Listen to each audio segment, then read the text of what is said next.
More than 4 billion people live across Asia, and we are telling their stories.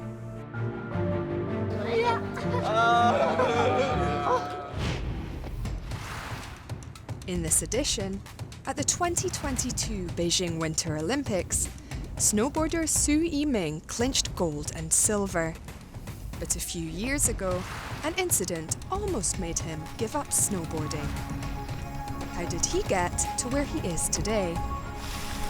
像小的比赛我可以失败，但是我自己不会允许在这么重要的比赛上失败。 Lebanon has a long Mediterranean coastline that is meant to be public land. But today, more than 70% of its coast belongs to private developers. How has this changed people's lives? هيدي كل حياتي، هيدي طفولتي وزواجي وولادي وعائلتي. ما في كل حياتي هي الأرض هون، ما فيني أقعد بلاها. بحبها كثير هالأرض وما فيني أقعد بلاها صدقني.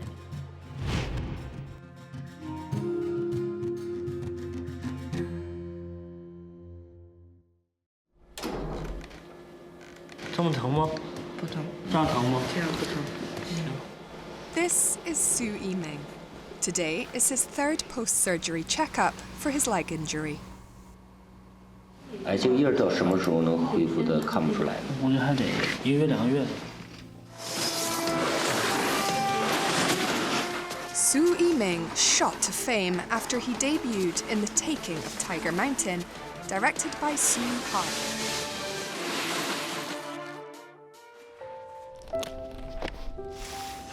But just as his acting career was taking off, he launched himself on another course. 我从4岁就开始滑雪，这个是我最喜欢的运动，没有之一。宣布了2022年的冬奥会在北京举办的时候，所以我就想，我既然可以这么热爱，我滑得也这么好，我为什么不可以走专业呢？当时我就对我自己说，好，这是我现在的目标，这是我下一个目标。 In 2018, 14-year-old Su Yiming entered the national training team through the cross-field talent selection process, but an injury forced him to put his dreams on hold.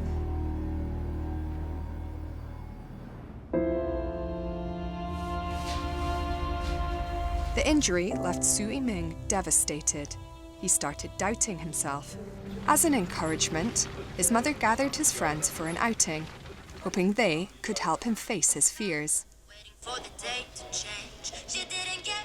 我喜欢这个。这就是前一趟。摔的前一趟的是吧？结果第2趟就是这样，这样就没回来，然后今天第51天了。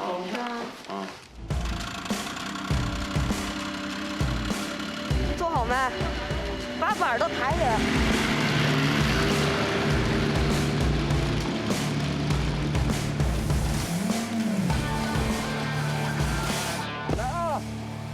第1趟到这个时候，看，你到蹲这儿就站起来了，看到没？你应该一直蹲，蹲到这儿的时候，身体才站起来，你就能跳更高。 The admiration from his friends gave him a confidence boost that helped his recovery.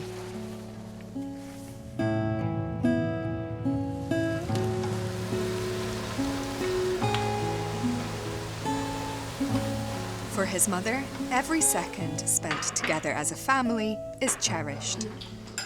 而且你不是愿意吃金针菇吗？我想也不能给你上锅了，就给你这么做。 As Su Yiming recovers, she knows they will be separated again before too long. 孩子受伤嘛，在父母的心里肯定是这个很难受的啊，看着比自己受伤都要心疼的。 我有过一念的说的让他放弃这个，但是呢，孩子很坚定。下完摆设最后1轮的动作。决赛最后1轮。后面连接了一下。我去。双标后空的1080。很有实力了，太激动了。 At the Pyeongchang Winter Olympics, Su Yiming's idol, Shaun White, returned from injury. In the last competition of his career, he came back in his last run to win the gold medal. 加油，宝贝儿！你的时代会到来的，2022看你啊！ With his parents' support, Su Yiming overcomes his mental barrier and begins training again.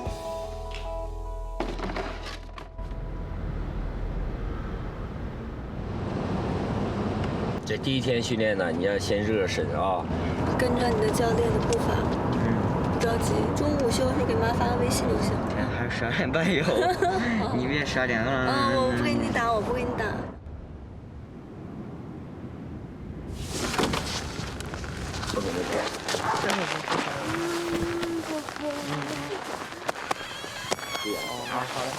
再见啊，好的。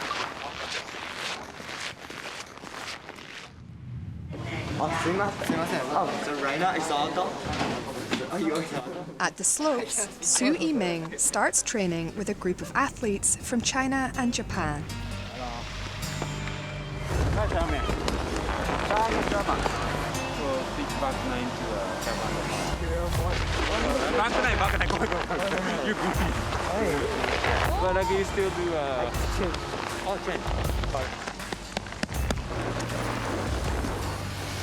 Head coach Motohiro Sato is a famous Japanese coach who has trained many champions. Through him, Su Yiming will learn snowboard slopestyle and big air. He's doing Chiba-R, and then that's the base for the 1080. So, yeah. The snowboard big air involves snowboarders sliding down a huge ramp and launching themselves into the air to perform stunts and tricks. The more complex the trick and steadier the landing, the higher the score. "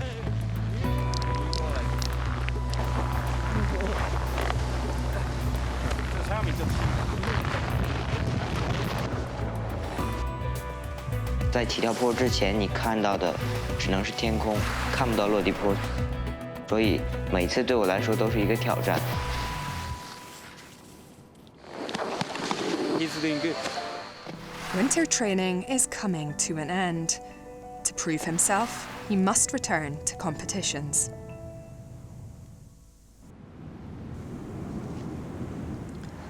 The National Snowboard Junior Championship is about to be held in Chongli for the 2018-2019 season. Su Yiming will compete for the first time since his injury. Only a good performance will allow him to officially join the national team and become a professional snowboarder.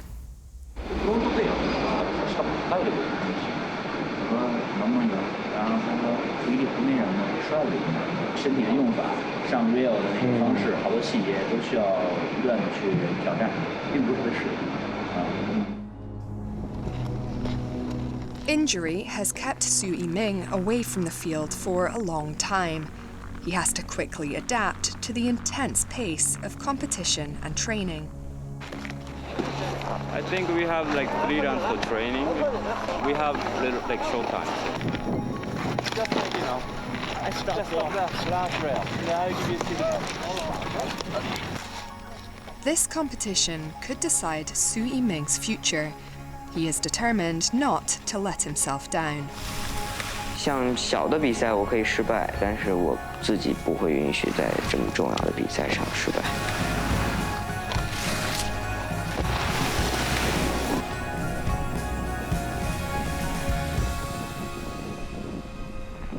Under Coach Sato's guidance, his form improves. 一点一点在适应今天的速度。脚稍微震了一下，就落地落得太远了，冰敷应该会更好一点。 But the intense training causes an old injury to flare up again. ちょっと本当だ。腫れた？かかとは痛くないですか？你那个脚后跟疼不疼？脚后跟没有什么。かかとは大丈夫。あ、かかとはもう大丈夫。对，就是。但是它疼的地方是这一边疼。少しね、そういうなんとか感覚があります。挺腰，看一下镜子。好，肩膀下沉，肩膀对，走，骨盆不要往后旋转，对，保持，保持，好，慢慢回来。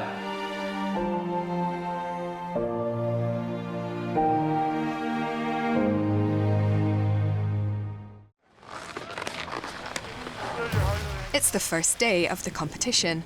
Su Yiming is up for the slopestyle event. You can land like that over there. You can parts of it. Cool. Just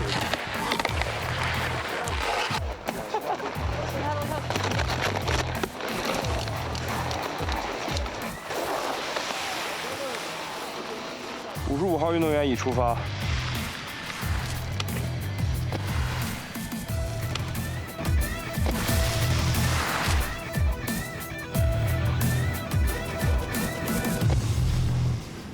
看这个脚上边落的正好，完了这块拐角上一他妈落的还有这么一大块，啊，是完还落底儿。我就将把落到脚的坡下边一点点，心里还是有一点点压力。There are 2 rounds of competition, and the top 3 will be decided by their scores.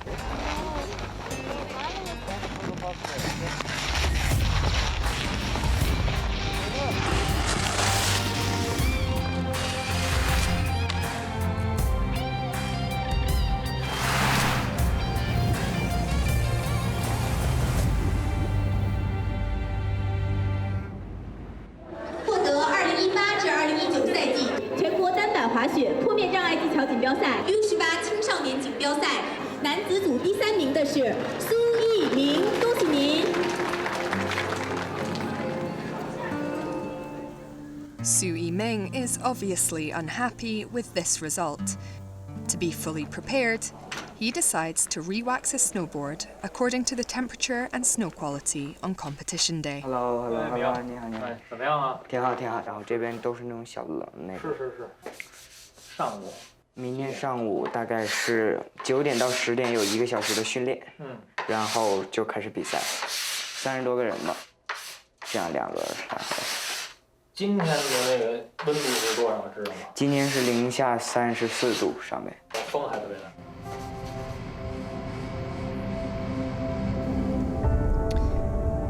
The big air event on the second day is crucial. Su Yiming has no room for error. So wind blows from left side, right? So maybe you should do like more power, like in the air. Okay, extra power. Okay. More so yeah. Okay. Yeah.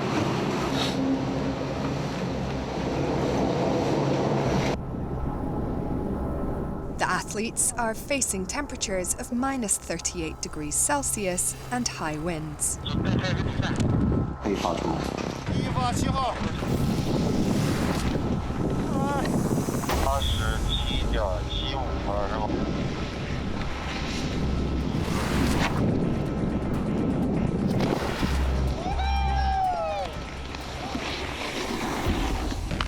Don't forget, okay? It is now Su Yiming's turn.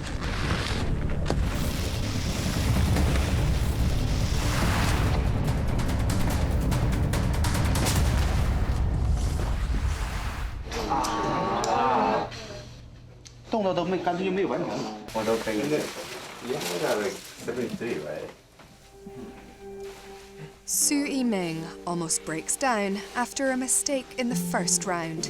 To make a comeback, he must pull off a killer trick.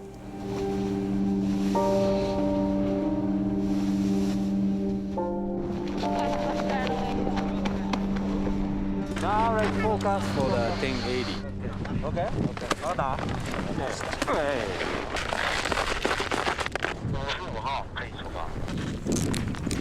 The toughest trick any Chinese snowboarder has done so far is the 1080. Su Yiming isn't sure he can pull it off. A mistake could be fatal.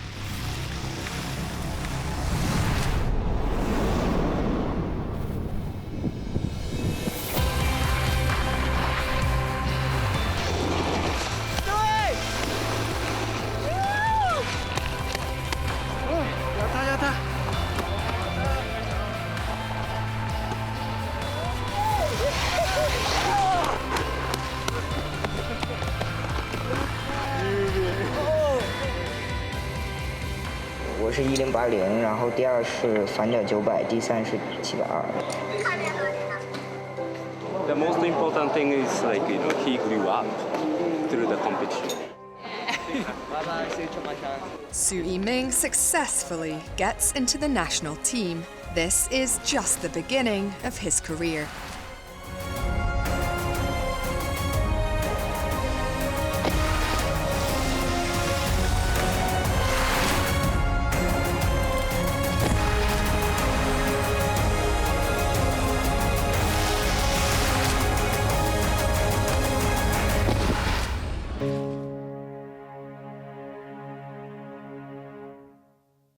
Up next, how Lebanon became a country without access to its coast.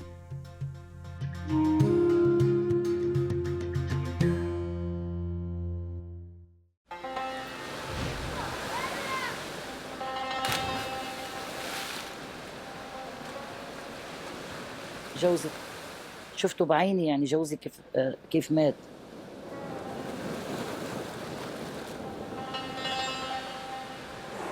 Sabira had a lovely life here, living amongst the rocks and the water. Yet all that was about to change on one fateful day when her husband went out fishing like he did most mornings. قد ما صرخ يقول لهم عبد الله عبد الله. Abdullah was Sabira Ali Thani's husband of 14 years. طلعنا لقوه عايم بالمي. الدم حوالي 15 متر داير من داره مربع. كان الدم عم يطلع منه. When he died, so too did the life she knew.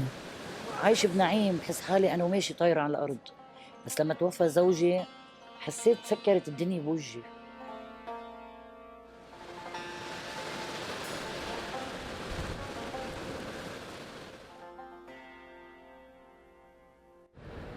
Perched below the upscale apartments and cliffside cafes of Beirut's exclusive Raouche neighborhood is one of the city's most prominent natural landmarks, Pigeons Rock. Adjacent to them is a public area called Dalieh, a popular spot for Beirut families to swim, fish, or enjoy the city's shoreline. This is where Sabira lived with her husband, sons, and grandson, in this tiny shack her family constructed with whatever supplies they could find. Dalieh has been home to 5 generations of the Itani family, who claim to have settled here more than a century ago, living in caves and seaside shacks, making their living off the water. 53-year-old Sabira became little Abdullah's main caregiver after his mother left when he was just 5 months old. حياة صعبة. تعذبت كتير يعني لربيت أولادي. ما بحب أحكي فيها السيرة. Despite the difficulties, Dalieh is where Sabira spent her happiest days. أنا خلقت هون وربيت هون عشت على البحر. هون بتذكر طفولتي إنه كيف كنا نلعب ونركض على الصخور وننزل نجيب سمك ننظف السمك ونقليه دغري ناكله سمك طازة طالع من المي. It was here in Dalieh where Sabira met and married her husband Abdullah in 1979. They caught and sold fish for a living. يشتغل هو بالبحر وساعده أوقات أنا لأنه كان لما يجيب السمك انزل أسرح معه أنا أوقات تسلايي ياخدني معه يجيب لي السمك بعلو يوهم. كان عندي جيراني كلها تاخد منا سمك يعرفوا صياد سمك طازة ياخدوا منا سمك أنا بعلو السمك. Sabira went from simply accompanying her husband out at sea to becoming the first woman to be granted a business license to fish along the Lebanese coast in 1996. A big deal given Lebanon's male-dominated society, which see men as the economic provider. أنا لما كنت أسرح مع زوجي بالبحر المرة الوحيدة كنت أسرح ما في نسوان شوفها تنزل. هون الصيادة كلهم بيحبوني وبيقولوا لي أخت الرجال. وهلأ صاروا تقريبا في هون حوالي 30 عائلة مع الأيام يعني بلشوا يجوا قاموا قصوا منهم وهلأ نحن بعدنا بس نحن أقدم عالم هون.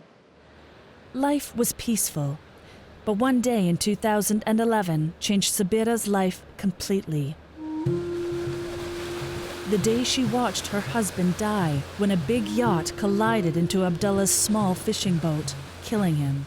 She was now the sole breadwinner for her family. Fishing, a skill Abdullah had left her with, was now her lifeline. The local restaurants and fish markets that she and Abdullah had built relationships with bought her daily catch. She and her brother bought a boat together and even built a small cafe in Dalié. هلا لما يكون معنا نحط شباك وقفاص نسرح بالمي ناخد رحلات بالمراكب على 4 مغارات تحت الصخرة هدول بيساعدونا شوي بمعيشتنا. Sabira pulled herself together after her husband's death, but only a few years later, her world would be rocked again. Following the country's devastating 15-year civil war, reconstruction of the country saw Lebanon's Mediterranean coastline and other public spaces eaten up by wealthy investors. For a while, Dalié was a rare survivor. Having been under custodianship since Ottoman times, no building was allowed to be built here. The land was reserved for the public to farm and fish. In fact, all of Lebanon's coastline is considered public land in its constitution. But legal lines have been blurred. In the 1990s, Lebanon's political dynasty, the Hariri family, which produced many Lebanese politicians, including 2 prime ministers, was granted the right to develop waterfront properties, including Dalié, in exchange for the building of roads and parks. بيقولوا إنه بده يفتحوا مشروع هون بده يعملوا مشروع الصخرة واليمامة. نسمع نحن من الناس إنه بده يشيلونا. نحن مثل السمكة وين بدها تروح؟ In 2014, Dalié, now owned by the Hariri family's development company, Solidaire, was fenced off and construction equipment moved in, ready to build over the memories of generations. هيدي كل حياتي، هيدي طفولتي وزواجي وولادي وعائلتي. ما في كل حياتي هي الأرض هون ما فيني أقعد بلاها. بحبها كتير هالأرض وما فيني أقعد بلاها صدقني. Sabira and her family fought hard to stay, even renovating their home to show investment. But the developers were firm. Eventually, every single resident of Dalié moved out. Many of the houses and cafes in this area have all been leveled by bulldozers. As you can see, it's just the debris that remains and some items of clothing and other knickknacks that the families have left behind. Many of the families accepted the financial compensation offered to them, leaving behind old clothing and leftover piping as the only remnants of what was once a thriving fishing community. Today, it is estimated that roughly 170 kilometers of the country's 225-kilometer Mediterranean coast has been privatized, despite the constitution stating it as public land. A development frenzy, much of it illegal, has wiped out much of the country's craggy natural shoreline, replacing it with upscale resorts where entrance fees or family meals can easily exceed Lebanon's $450 minimum monthly wage. حرام كثير لأنه العالم ما بقى تقدر تفوتها لأنه كثير غلا يعني إذا واحد عنده ولدين وبده يروح على مسبح بده يحط 500,000. نتمنى تتغير الأوضاع للأفضل، نتمنى من هالعالم يتطلع فينا شوي، نتمنى من هون الحكام يحسوا فينا شوي. العالم كلها اختنقت، العالم كلها تعبت. Finding public place other than this one is so hard. Lately, with the expansion of hotels and the resorts, we rarely find a public place to fish in. This is the only vacant place, and a few days ago I was thinking if they made some resort here, where would we go? A 2012 report by the Ministry of Public Works and Transport stated that only 40 kilometers, less than 20% of Lebanon's coastline, was still public, and half of that is not geographically accessible. Furthermore, many residents argue that what has been left to the public has been neglected. من 30 سنة كان هون الشاطئ بياخذ العقل، النظافة، الترتيب، العالم تجي من كل لبنان تجي تسبح. هلا تطلع كيف كله زبالة وقرف وما في حدا. هلا ما يعني انه بتطلع على البحر ما إلك قلب تحط اصبعك فيه. كله تلوث وكله مجارير وكله قرف. The irony, it's a really beautiful place, but the garbage is all around and the people don't take care of it because it's public. Everything that's public, it's abandoned. There has to be garbage bins. I mean, there is nothing that helps you. In response to the lack of municipality support, civil society has stepped up. Nahnu is a non-profit organization fighting to protect Lebanon's public spaces. After 2 years of grassroots efforts, Nahnu's pressure on decision-makers led to a major breakthrough. After campaigning for years for the protection of Dalia, through public discussions with the decision-makers, grassroots events on spot, finally, I would say around 2016, the project of construction was frozen. Dalia is now open to the public once again, but other previously public spaces continue to be threatened by development. The country's current economic woes has halted some other projects, but the land still belongs to the developers. The Dalia is for now open and safe, but not saved yet. But of course, the most important is to reform, to change the law to protect the coast. And this will actually be a sustainable way to keep the coast accessible, inclusive, open for all. But reform can be difficult, especially when many of the developers have influential backers. All of these owners have conflict of interest because like some of them are actually in parliament or in government, and this leads to the fact that they can change the law to benefit their own interest. This is corruption at the end. Solidar is now reclaiming close to 800,000 square meters from the sea for a new Beirut development called Zaytuna Bay, a marine club home to multi-million-dollar yachts, the very same kind that killed Sabira's husband. People were not okay with this. They want to keep their beaches, they want to keep their coasts, they want to keep a space for their kids to play safely, to be able to enjoy the sea. Beyond that, some feel it also widens the socio-economic divides in Lebanon. The more we privatize, the more we isolate each other, the more we become separated. The public spaces hold a lot of power in creating unity, in creating community. Any building that will come and sit here in the space will be for certain people. We are a country by the sea, but the young generation is not growing with this culture like their older generation because they're not able to access. And this is a big part of our identity, and if we're losing that, so we're losing part of our identity as well. Today, Sabira and her family live up the coast in a new area.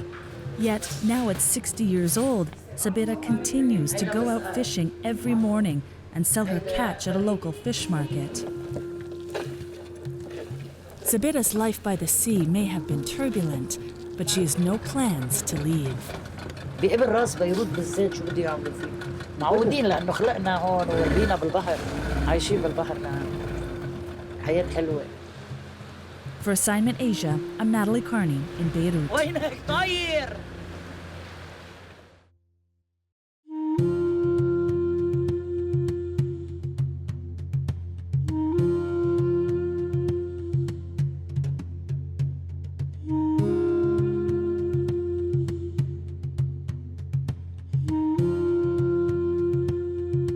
Follow us on social media to contribute story ideas and share your thoughts.